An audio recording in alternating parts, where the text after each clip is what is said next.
감사합니다.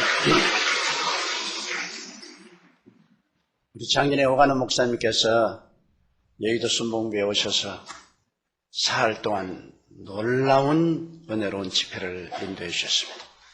그러니까 제가 부마시 할 수밖에는 다른 도리가 없습니다. 우리 목사님 오셔서 저뿐 아니라 우리 교회에 앞으로 나아갈 새로운 꿈을 보여주셨습니다. 우리는 성령운동하는 교회로서 44년 동안 그 한 길로 매진해 왔는데 목사님이 오셔서 제자훈련을 하는 새로운 꿈을 열어주셨습니다. 저도 우리 오가는 목사님 제자훈련에 대한 저서를 구해서 읽고 마음에 굉장히 많은 감동을 받고 그때부터 시작해서 우리 전 장로님, 우리 교회 교역자 또 셀 리더들에게 제자훈련을 계속하고 있습니다. 그것이 우리 한국 교회가 앞으로 나갈 길이라는 것을 저는 확실히 알고 있습니다. 은혜를 받고 나면은 그대로 내버려두면 망나니가 돼요. 제자훈련을 시켜서 참으로 그리스도를 따라가는 사람들로 만들어야 돼요. 그런데 그 일을 하나님께서 우리 옥 목사님에게 지시하셔서 오랜 세월 동안 훌륭하게 닦아주신 것을 생각할 때 우리 한국 교회로서 다행이고 세계 교회에 참으로 자랑할 만하고 좋은 일입니다. 이래서 저는 남은 여생 우리 교회의 새로운 비전으로서 성도들을 제자화해야 되겠다. 그러한 하나의 일념을 가지고 여러분 교회를 찾아왔습니다. 정말 교회가 아늑하고 좋네요. 하나님께서 이 도심에 그리스도를 찬양하는 아름다운 교회를 세워주신 데 대해서 너무나 감격적이고 고마울 따름입니다. 오늘 저는 여러분과 함께 예수님의 원수들이 예수님 보고 외친 그 말씀을 음미해보고자 합니다. 저가 남은 구원하였으되 자기는 구원할 수 없도다. 이스라엘의 왕이여 십자가에서 내려오라. 그리하면 우리가 너를 믿겠노라. 저는 평소에 늘 그 성경 구절을 읽으면 마음에 굉장히 분노가 끌어올랐습니다. 이런 고약한 놈들이 어디 있냐. 예수님 무엇 때문에 매달려 있습니까? 내려와서 박살을 내버리고 조져버리지. 왜 그 말을 한데도 아무 대꾸도 안 해하시고 그렇게 무력하게 쭉 늘어져서 죽으십니까? 내가 생각해도 너무나 답답합니다. 다시 올라갈지언정 한번 내려와서 이거 봐라. 내가 뭐 능력이 없어 십자가에 못 박혀 죽는 줄 아냐. 시위를 한번 해줬으면 좋겠는데 그 고약한 놈들이 머리를 흔들고 침을 빼앗고 화무감쳐서 하는 말이 네가 하나님의 아들이거든 십자가에서 내려와 보라. 제가 남은 구원하였을 때 자기는 구원할 수 없도다. 이스라엘 왕이여 지금 내려오라. 정말로 원통하고 분통했습니다. 그랬는데 제가 미국의 어느 조그마한 도시에서 성회를 인도하고 난 다음 아침에 일어났는데 미국에서는 아침에 호텔 그 방문 앞에 신문을 이렇게 갖다 주는데 제가 잘못바람으로 신문을 펼치니까 한국에 대한 기사가 나와서 좀처럼 미국의 신문에 한국에 대한 기사가 안 나옵니다. 그래서 한국에 대한 기사가 나왔기에 내가 깜짝 놀라서 보니까 아주 놀라운 이야기가 기록되어 있어요. 그 이야기를 읽다가 그만 나는 통곡을 하고 울었습니다. 통곡을 하고 그냥 땅을 치고 울었다고요. 그 기사가 이런 게 있었으면 어느 한국 선교사 부부가 체험한 체험기를 그 지방신문에 기록해 놓았습니다. 그게 보니까 일사후퇴 때 아주 눈보람치고 추운 날 그 부인과 함께 집차를 타고 피란행열로 내려오는데 부인이 조그마한 다리 곁을 지나다가 손을 탁 치면서 집차를 대라고 하더랍니다. 그래서 남편이 아니 날이 춥고 지금 피란행열에 들어있고 뒤에 공산군들이 따라 내려오고 있는데 빨리 피란을 가야지 여기서 중지하면 어떻게 하느냐. 부인이 좌우간 차를 세우라고. 그래서 차를 세웠답니다. 그래서 부인이 손을 붙잡고 저 다리 밑에서 어린 애기 울음소리가 들린다 그러더랍니다. 그래서 그 선교사님 생각을, 자, 피난 오다가 이 사람이 너무 겁을 집어먹어서 이제는 말소리도 잘 못 알아듣는가 보다. 이 바람 불고 눈보라치고 피난민들이 요란스럽게 내려오는데 다리 밑에 무슨 어린애기 울음소리가 들린단 말이냐. 그 당신 바람 소리로 잘못 들었다. 아니, 내려가보자. 그래서 남편하고 같이 그 부인 내려갔습니다. 그런데 남편이 그것을 내려가서 그만 그게 벌어진 장면을 보고 눈이 휘둥그레졌어요. 한 30대의 젊은 여인이 알몸이 되어서 무엇을 하나 가슴에 안고 쪼그리고 있는데 그 가슴에 안고 있는 그 보따리 속에서 어린애기가 응애 하고 울고 있습니다. 놀라서 뛰어가 보니까 그 30대 여인은 아주 꽁꽁 얼어서 완전히 화석처럼 돼 있어요. 그런데 보니까 그 어린아이 핏덩어리를 안고 있는데 자기의 내복을 벗어가지고서 어린아이를 사고, 그러고 안 되니까 그 옷을 다 빨가벗어서 어린아이를 사서 꽁꽁 싸가, 그래도 열기를 주려고 그 가슴에 품고 쭈그리고 앉아서 죽었어요. 내용인즉 그들이 보니까 만삭이 되어서 피란 행렬에 같이 내려오다가 갑자기 어린애기가 태어나게 되었습니다. 그러니까 그 구로를 이기지 못해서 방황을 하다가 다리가 있으니까 다리 밑에 내려와서 다리 밑에서 쭈그려서 혼자서 옥동자를 낳았어요.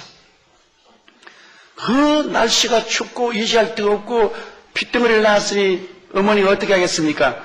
그 어린애기를 살리려고 그 내복을 다 벗어가지고서 어린애기를 사고, 그래도 마음에 안심이 안 되니까 그 옷을 다 벗어서 어린애기를 꽁꽁꽁꽁 사고 그 어린애기를 가슴에 안고 그 어머니는 얼어 죽었어요. 그래서 빨리 그 어린애기를 선교사 부부가 집차 안으로 옮기고, 그리고 나가가지고서 뭐 당장 파묻을 데도 없고 하니까 그 시체를 돌로 이렇게 무더기를 쌓아서 죽어서 그 길로 그냥 피난 내려와서 부산까지 왔다가 미국으로 건너왔어요. 와서 그 아기를 친아들 같이 키우면서 언제고 이 어린아이가 크면은 자기의 유래를 물을 테니까 그것을 말해야 주겠다고 다 글을 적었어요. 그런데 이제 어린아이가 점점 자라서 중학교, 고등학교, 대학을 졸업하고 난 다음 하루 아버지에게 왔어요. 아버지, 아무리 봐도 우리 아버지 어머님은 나를 키웠지만은 내 친아버지 어머니가 아니죠. 당신은 서양 사람이고 나는 동양 사람입니다. 이제 내가 아무리 봐도 내가 입양된 사람 같은데 아버지 어떻게 어디에서 나를 입양했습니까? 그래서 아버지가 내가 반드시 이 질문을 할 날이 올 것이라고 생각하고, 혹시 이 질문을 받을 때 내가 세상을 떴으면 너에게 알리하려고 내가 그 기사를 다 적어놓았다. 그리고 그 적어놓은 기사를 전달해 주면서 여차여차해서 너를 그 추운 겨울날 다리 밑에서 발견을 했는데 너의 어머니는 꽁꽁 얼어서 죽었다. 그래서 너 어머니가 목숨을 바쳐서 너를 살려놨어. 네가 오늘날 이렇게 청년이 되었다.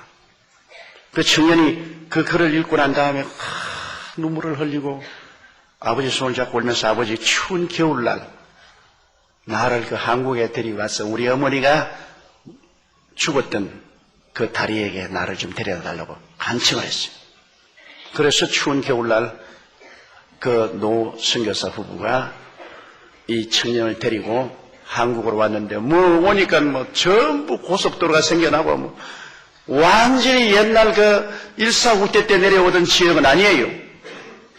그런데 가보니까 뭐 옛날에 그 다리도 없어졌고 옛날에 그 길도 없어졌는데 그 아이들에게 대개 이 지역이다. 지금은 다리도 없어졌고 지금 고속도로가 생기고 개발되었으니 모르겠지만은 이 산 생긴 모습을 보아서 이 지역이다.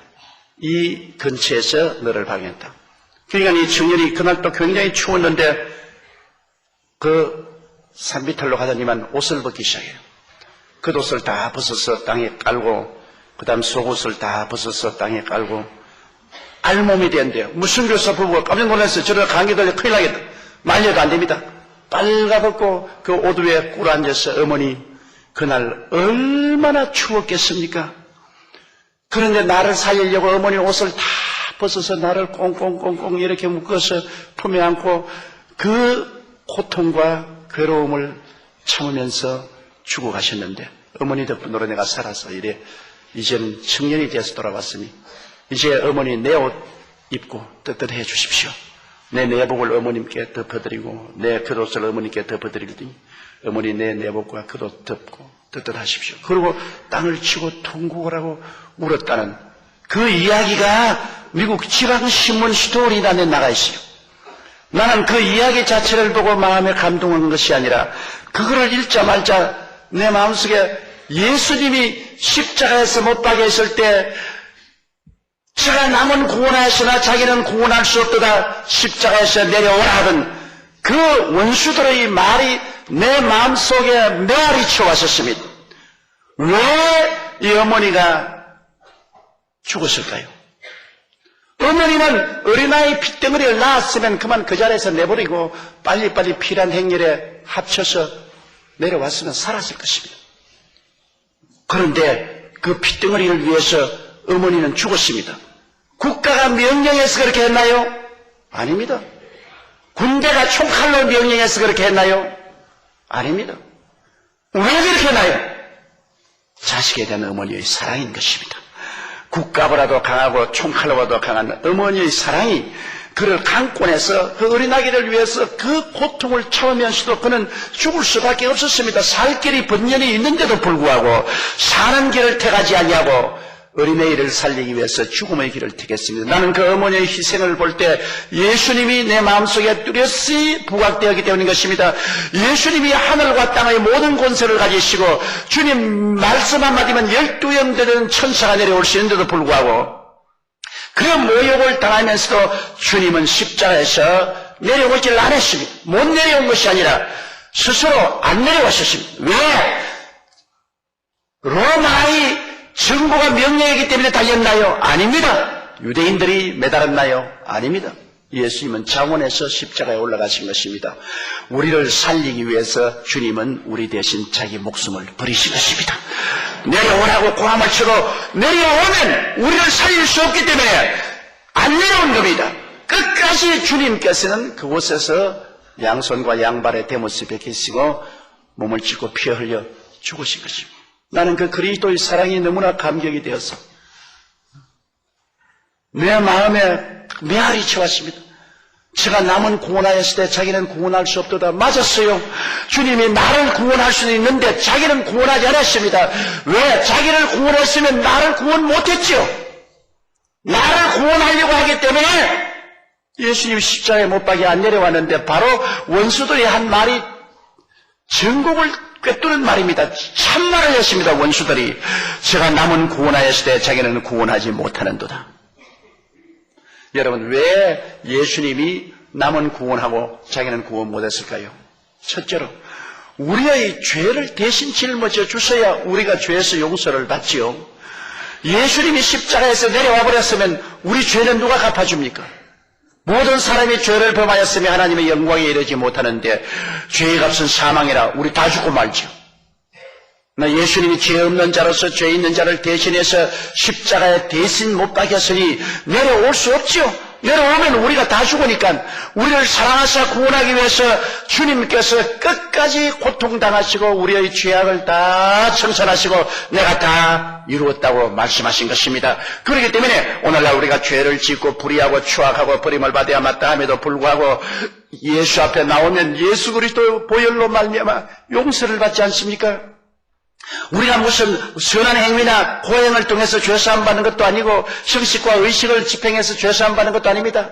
그 은혜를 인하여 믿음으로 말미암아 구원을 얻나니 이것이 우리에게서 난 것이 아니요 하나님의 선물이라 행위에서 난 것이 아니요 우리가 자랑할 것이 없습니다.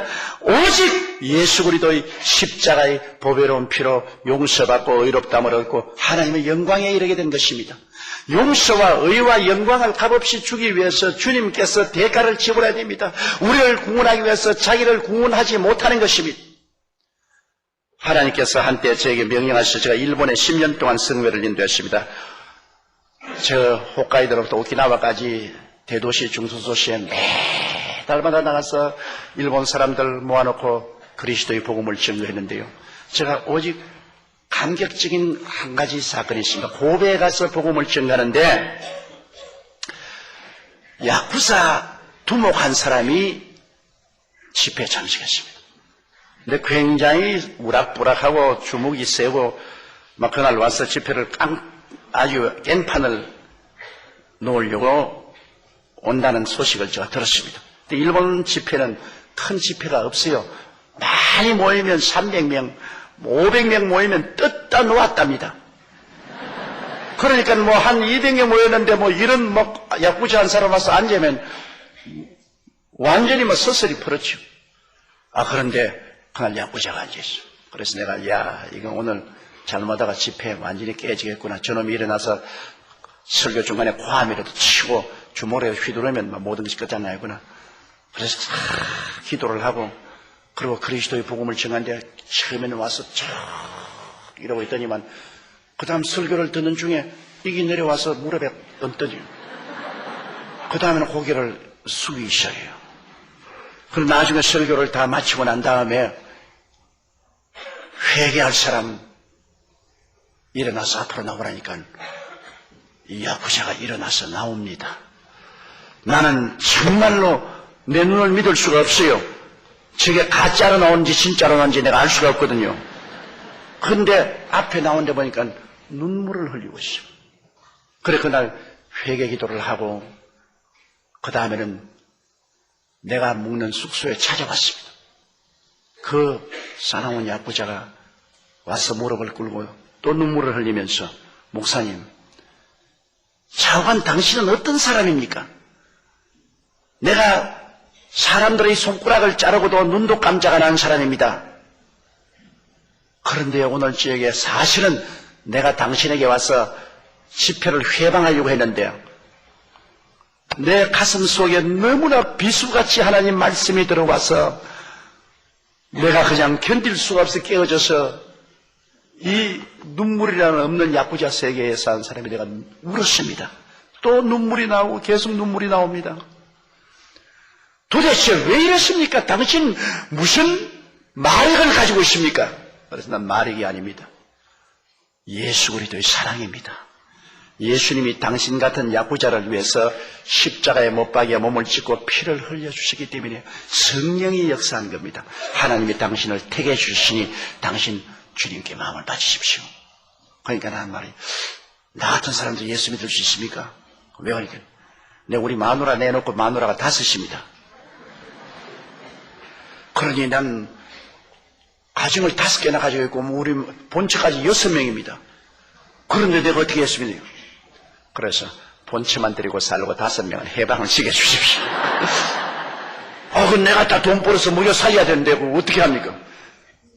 글쎄 당신이 지금까지 그 사람들에게 집을 주었다면 집을 다 그대로 공짜로 주고 당신이 회개하고 예수 믿게 되었다는 것을 고백하고 그 사람들을 오히려 예수께로 인도하고 주님께 맡기십시오. 하나님이 그들을 돌봐줄 것입니다. 그 사람이 그 예수 그리스도의 그 보혈의 능력을 믿고 그 마음의 변화를 받고 그 다음부터 내 집회는 오키나와에 가면 오키나와에 따라와요. 그러더니만 신학교 들어가서 목사가 되어서 오늘날 목회를 하고 있습니다. 그 5 마누라도 다 내보내고요. 그래서 지금 그 본처가 나만 만나면 막 얼마나 좋아하는지 몰라요. 그냥 내 손을 잡고 그냥 고맙다고. 난 그 사람 볼 때마다 예수님이 왜 십자가에 못 박힌지 알 수가 있어요. 예수님이 십자가에서 내려왔더라면 그런 사람 구원 못 받아요. 협박 공갈치고 자기의 부하들 손가락이나 자르고 그런 사람들이 어떻게 구원을 받아요? 그러나 예수님이 이러한 죄인을 위해서 끝까지 십자가에 못 박여 주님께서 그 죄를 다 청산했기 때문에 제가 남은 구원하였으나 자기는 구원할 수가 없는 것입니다. 여러분 오늘 저에게 여러분이 어떠한 죄를 지었다고 할지라도 여러분께서 그리스도를 믿고 회개하고 나오면 주께서 용서하지 못할 죄인이 어디 있나요? 죄인은 그대로, 못난 그대로, 빈손는 그대로 주 앞에 회개하고 나오기만 하면은 주님께서 십자가에서 그 죄를 담당해서 청산해 주기 때문에 주님의 그 놀라운 사랑이 여러분을 영접하시고 그 피를 통해서 깨끗이 씻어 의롭다고 만들어주시는 것입니다. 의롭다는 말은 쉬운 말입니다. 의란 말은 여러분 평생에 죄를 한 번도 안 지은 사람을 보고 의인이라고 말합니다. 의인이란 것은 하나님 앞에 설 때 조금도 마음에 부끄러움을 느끼지 않은 자격이 의인 것입니다. 또 사탄이 와서 참수할 수 없는 그러한 자격을 의인이라고 하는데 사람의 힘과 능으로 그런 의에 도착할 수 있습니까? 의로움은 예수님의 십자가 보혈 공로로 말미암아 믿음으로 말미암아 선물로 주시는 것입니다. 그러므로 누구든지 저를 믿으면 멸망하지 않고 영생을 얻습니다. 예수를 믿음으로 의롭다함을 선물로 받기 때문인 것입니다. 이 놀라운 하나님의 축복을 우리가 배반한다면 이 우주 어느 곳에 피할 곳이 없습니다. 예수 그리스도의 십자가의 그 고난을 통해서 주신 구원이 얼마나 큽니까? 둘째로 예수님이 십자가에서 안 내려온 것은 우리를 거룩하게 하기 위해서 안 내려왔습니다. 여러분, 세상과 마귀가 우리를 잡고 있기 때문에 우리는 이 세상의 모든 시기, 분노, 질투, 음란, 방탕 이 수렁 속에 살고 있지 않아요. 우리를 거룩해 할 수 있는 길이 있나요? 인간의 힘과 능으로 할 수 없지 않아요. 그런데 예수님이 십자가에서 내가 세상을 이겼노라, 세상과 마귀를 주님께서 이기시고 정서와 권세를 다 벗어버려 승리하시기 때문에 예수 그리스도로 말미암아 오늘날 성령이 임하시고 하늘나라가 우리 속에 임하게 된 것입니다. 예수님이 끝까지 십자가에서 싸워서 내가 다 이루었다, 세상과 마귀를 이기지 않았었으면 여러분 성령이 어떻게 임하십니까?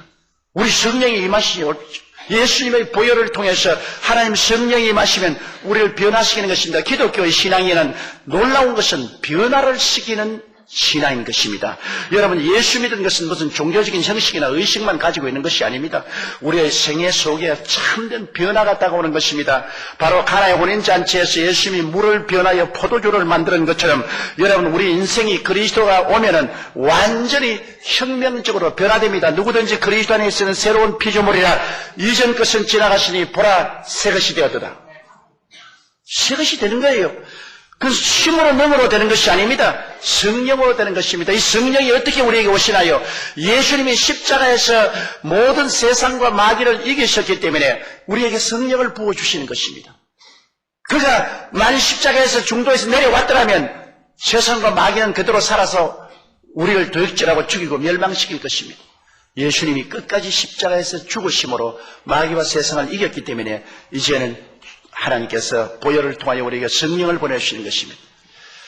저는 미국 산호세 가면 내 좋은 제자가 하나 있어요. 변호사입니다. 유능한 변호사로 한국계 2세인데 미국 변호사 5명을 데리고 훌륭한 변호사 회사를 하다가 그 다음에는 이제는 투자 회사를 설립해가지고서 아주 돈도 잘 벌고 주님 위해서 열심히 일하는 사람인데 이 사람이 고등학교를 졸업하고 난 다음 히피가 되었어요. 맨발 벗고 머리를 이만큼 기르고 그러고 난 다음에 마약 먹고 그러고 마약을 포켓에 넣어서 팔고 완전히 거지가 됐습니다. 그래가 집을 떠나서 길거리에서 자고 맨발 벗고 다니고 냄새가 나고 이거 버림받았어요. 완전히 마약 중독의 히피가 되어서 이 사람 살 수 없이, 그리고 부모님들이 이걸 살리려고 그냥 데려다가 강제로 병원에 입원시키고 나도 나오면 또다시 그대로 아편 그대로 먹고 그대로 써서. 그런데 하루는 길거리에 이렇게 아편을 잔뜩 포켓에 넣고서 아편 팔려고 가다가 미국의 Youth for Christ라는 단체가 있는데 그 단체 회원들이 길거리에서 북을 치고 노방전도를 하고 있어요. 그래 히피 관리인건 이렇게 구경하러 있어요. 그래 이제 노방전도를 따고 난 다음 여러분 구원받기를 원하는 사람 따라오라 하니까 또 맨발 벗고 쩌벅쩌벅 따라갔어요. 그 자기는 하도 심심해서 그냥 무슨 재미가 있는가 싶어서 따라갔다니까요. 그 교회에 데리고 갔어요. 그 맨발 벗고 교회 지절에 앉아있는데 목사님이 설교를 하는데 무슨 말인지 하나도 못 알아듣다는 것입니다. 그냥 가만히 앉아 듣다가 그 다음에 또 다음 주일날 또 나오라 하더래요. 아, 주일날 모이는가 보다. 그래 또 나가서 아편 팔고 그러면 또 그날 또 아편 팔고 잔뜩 내가 또 주일날 또 왔어요. 그 와가지고서 아편을 먹어서 반쯤 취해가지고서 또 목사님 설교하는 거, 참 말 잘한다.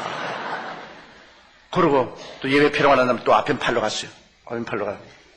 그러다 또 다음 주일에 또 와요. 또 와서 또 이렇게 앉아있는데 몇 주일을 왜 왔는지 모르게 주일날이면 와서 앉아있는데 하루 갑자기 그 마음속에 정광석화와 같이 그리스도의 구속의 은혜가 머리에 파고들더랍니다. 갑자기 예수님이 정말 십자가에서 날 위해서 돌아가셨구나. 그가 날 위해서 십자가에서 몸을 찢고 피 흘려 돌아가셨으니 그 예수님께서 나를 구원하시겠구나. 그런 생각이 꽉 들어오더랍니다. 그래서 막 그 길로 아편을 잔뜩 몸에 가지고서 맨발 벗고 앞으로 뛰어나와서 목사님 내게 안수를 해 주십시오. 내가 지금 갑자기 예수님이 내 마음속에 들어왔습니다. 예수님이 십자가에 못 박여 몸을 찢고 피 흘린 그 은혜가 나를 완전히 변화시켜 줄 줄 내가 믿습니다. 나도 이제 히피가 싫습니다. 나도 이 아픈 중독이 있습니다. 아편을 전부 다 끄집어내서 강당에 다 내놨어요. 나는 미국의 법으로도 나는 변화가 될 수 없습니다. 갑자기 예수님의 그 십자가 보배로운 피의 능력이 나를 변화시킬 수 있다는 믿음이 생겼습니다. 안수해 주십시오. 그 목사님이 안수해 주셨어요. 그 자리에서 울고 토하고 뒹굴고 오랜 세월이 걸리지 않으시면 그 자리에서 완전히 변화됐어요. 그 길로 이발소에 가서 머리 다 깎고 그리고 신발점에 가서 신발 사로 신고 그리고 옷도 깨끗이 정리하고 그 길로 어딜 갔냐? 샌프란시스코는 베다니 성서대학에 들어가서 입학 원서를 내고 신학교 들어갔어요. 신학교 4년을 졸업하고 나와서 그 다음에는 버클리라는 유명한 대학이 있어요. 버클리 대학교 법과에 들어갔어요. 그래서 버클리 대학 법과를 나오고 난 다음에 변호사 시험에 합격되어서 변호사가 됐어요.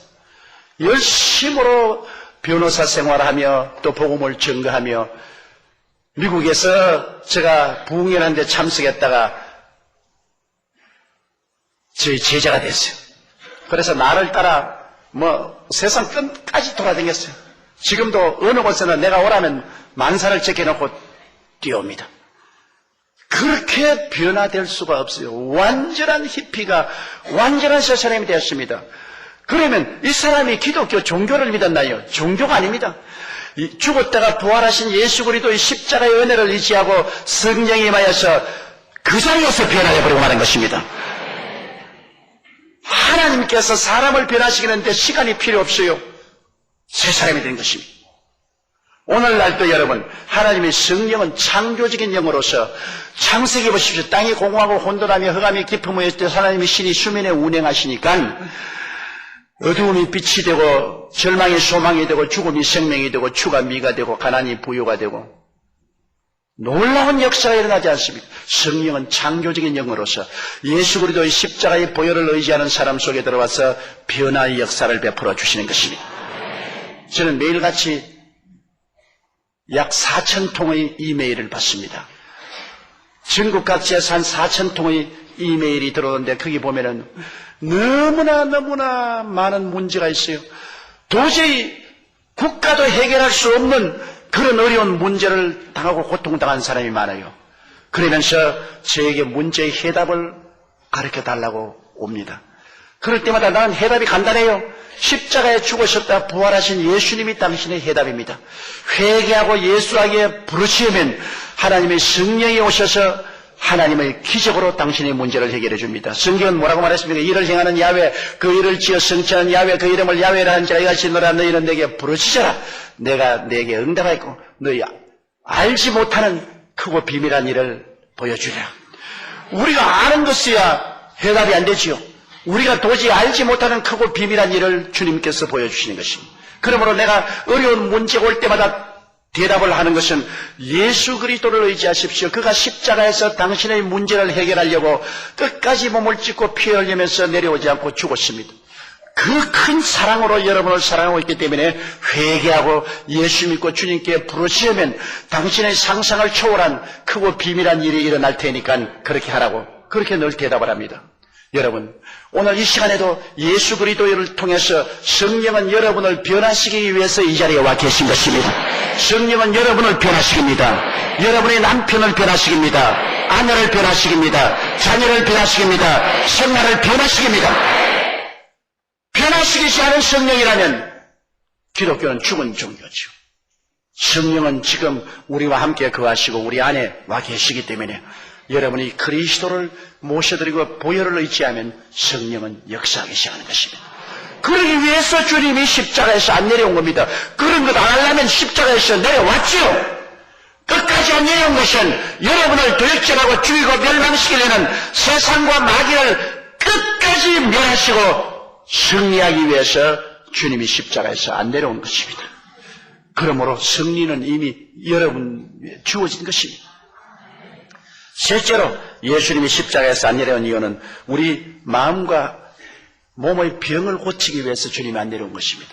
여러분, 하나님이 아담과 하와에게 에덴 동산에서 병 주었습니까? 안 주었죠? 병은 언제부터 왔습니까? 아담과 하와가 타락하고 하나님을 떠나고 난 다음에 너는 흙이니 흙으로 돌아가라고 하기 때문에 병이 왔는 것입니다. 여러분, 사람이 흙으로 돌아가려면 죽어야 흙으로 돌아가죠. 죽으려면 병들어야죠. 그래서 아담의 범죄 때문에 여러분 질병이 온 것입니다. 그러므로 오늘날 병이 온 세계에 꽉 들어찬 것은 원죄가 이 세상에 있고 또 자기 자범죄도 있고 막 여러 가지 엉켜서 이래저래 병이 들게 되는 것이요. 사실은 병 없는 사람이 누가 있어요? 다 한두 가지 병은 다 가지고 있어요. 근데 주님께서 오신 것은 여러분 그가 이 땅에 와서 죄를 사할 뿐 아니라 병 고치는 사역을 늘 했는데 성경 보세요. 신약성경에 보면 예수 그리스도의 사역의 3분의 2는 병 고치고 귀신 쫓아내는 일을 했습니다. 예수님께서는 12 제자에게도 회개하라 천국에 갔다고 병을 고치라고 말했고 70인의 제자에게도 그렇게 말했고 마지막 세상을 뜨시기 전에 주님께서 최후에 남긴 유언의 말씀 중에도 믿는 자들에게 이런 표적이 있다니 저희가 내 이름으로 귀신을 쫓아내며 병든 자에게 손을 얹은 즉 나아가므로 주님은 병에 대한 굉장한 집착감을 가지고 계십니다. 어찌하는지 병을 고치겠다는 것입니다.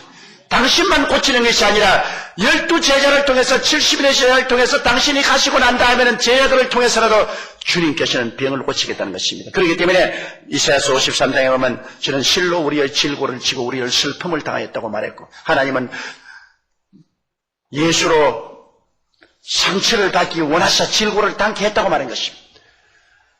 마태복음 8장에 보면 제가 우리 연약한 것을 친히 담당하시고 병을 짊어지고 가셨다고 말한 것입니다. 법적으로 말하면 2000년 전에 이미 예수님은 우리의 병을 다 짊어지고 가신 것입니다.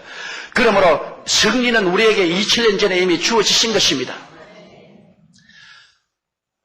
제가 지금으로부터 한 15년 전에 유럽의 칼스루라는 곳에 독일에 가서 대집회를 하게 돼 있어서 준비를 하고 있는데 독일 프랑크푸르트에서 내게 편지 한 통이 왔습니다. 그 편지를 들어보니까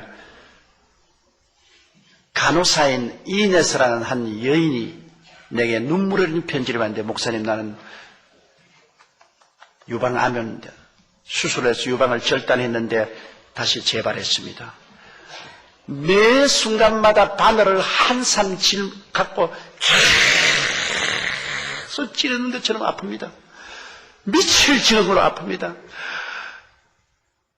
마약을 맞고 난 다음에 진통제를 맞고 난 다음에 조금 있다가 진통제가 떨어지면 또다시 바늘 한삼을 쥐고 계속해서 막 찔러대는 이 고통을 내가 견딜 수 산지옥입니다. 내가 듣기에는 목사님이 병자회에 기도하니까 내가 목숨을 걸고라도 한국을 찾아가겠으니 나에게 시간 어레인지멘트를 좀 해주십시오. 그런 편지 왔습니다. 너무 불쌍해요.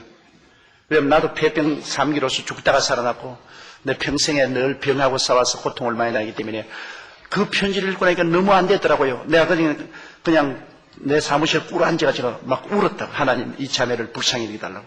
그리고 편지를 썼습니다. 내가 칼수루로 가니까 독일로 오라. 독일 칼수루에 오면은 내가 당신을 외식기도 해주겠다.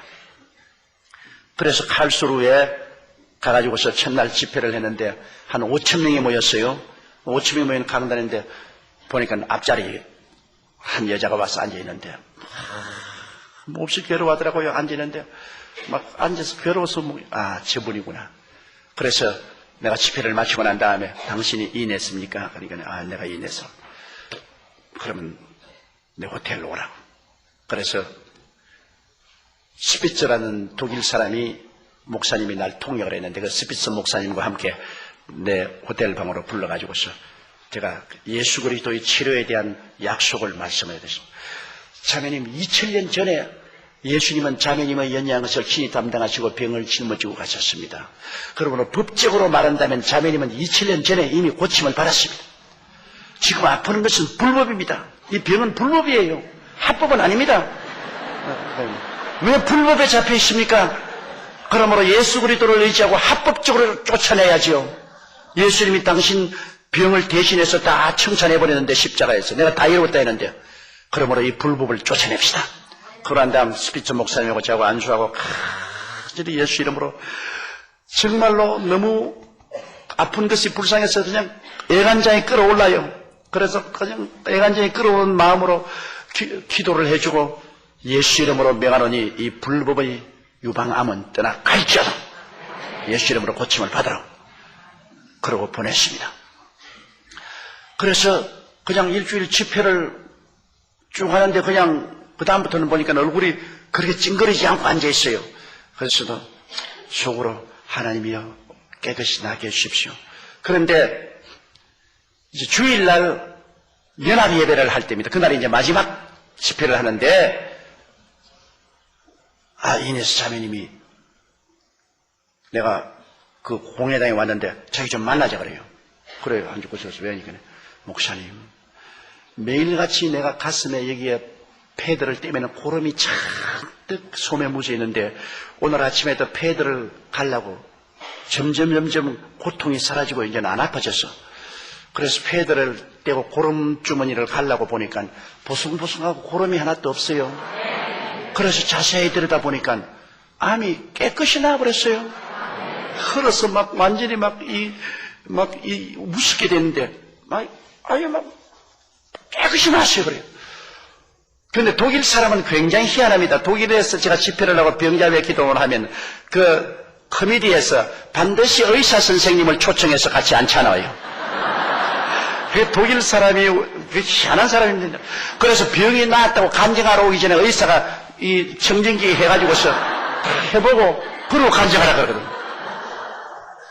그래 내가 그 의사에 갔습니다. 여보시오. 저 이네스 자매님, 저 프랑크푸르트 온 자매님 유방암으로 죽어가는 자매님이 나았다고. 깨끗이 나았다고. 그러니까 정신적인 병이야 낫지만은 육체적으로 암이 걸린 사람이 낫기는 몰라 이거. 오늘 아침에 나왔다니까 나보고 당신 봤어? 나보고 그러더라고. 그럼 내가 너무 부인 유방을 내가 어떻게 봐요? 나았다니까 나 나은 줄 알지. 당신 독일에서 그렇게 하다가는 큰일 난다고 말이에요. 그래서 그러면 당신이 의사니까 당신 합법적으로 진찰할 수 있지 않냐? 진찰해보라. 그러니까 그럼 이날서 오라고 와서 카텐기로 가대요. 가려면 한참 있다가 완전히 의사가 상기돼서 나왔어. 근데 이제 막 찬송을 부르고 그 주일날 연합예배 입추에 접수 사람이 모이는데 자기가 간직을 안 하겠다고. 그래 나가더니만 여러분 이 집회 이 자리에 눈에 안 보이는 하나님이 와서 계십니다. 나는 예수를 안 믿는 사람인데 나는 오늘 예수님을 보았습니다. 그래서 또 무슨 말 하냐고 내보니까 이 프랑크푸르트를 뛰는 이네스라는 여자가 그냥 유방암으로 재발돼 가지고서 그거는 의학적으로는 도저히 나을 수가 없는 병인데요. 조 목사가 기도하고 나았다 그러니까 내가 같은 데에 가서 조사를 해보니까 세상에 이럴 수가 있습니까? 암은 흔적도 없이 깨끗이 나았습니다. 벌벌벌 떨면서 여러분 이게 보통 집회가 아니라 여기 하나님이 같이 계신 집회입니다. 그러지만 나이가 되면 안수를 해 주십시오. 그러더라고요. 그렇죠. 왜 이게 나 당뇨병 환자입니다.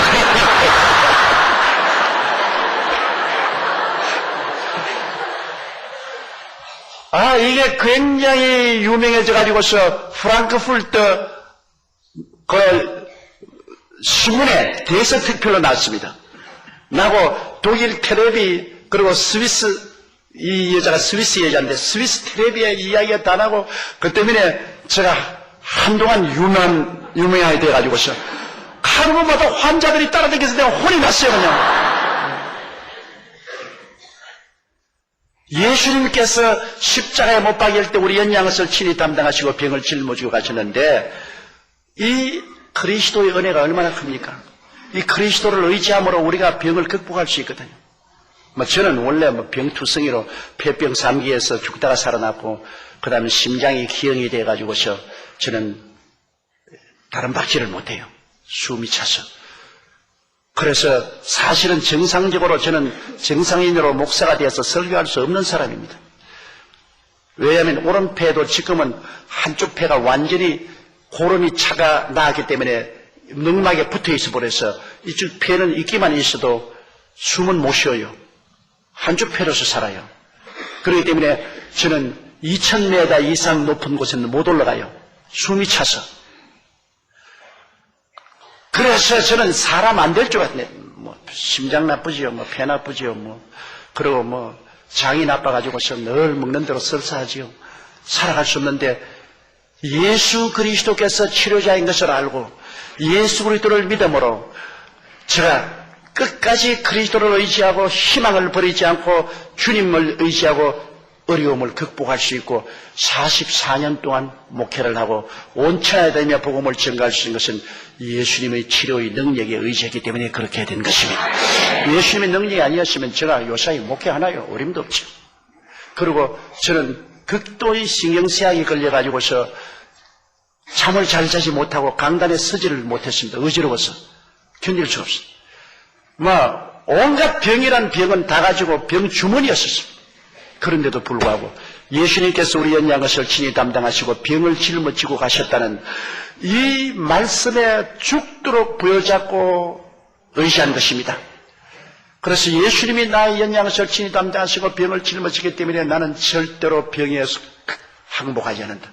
나는 병에 굴복하지 않는다. 나는 병을 누르고 이기고 승리한다. 그런 믿음으로 계속해서 기도하고 믿고 제가 17살에 폐병으로 쓰러졌는데 올해 67살인데 아직까지 이렇게 건강하게 살아있잖아요.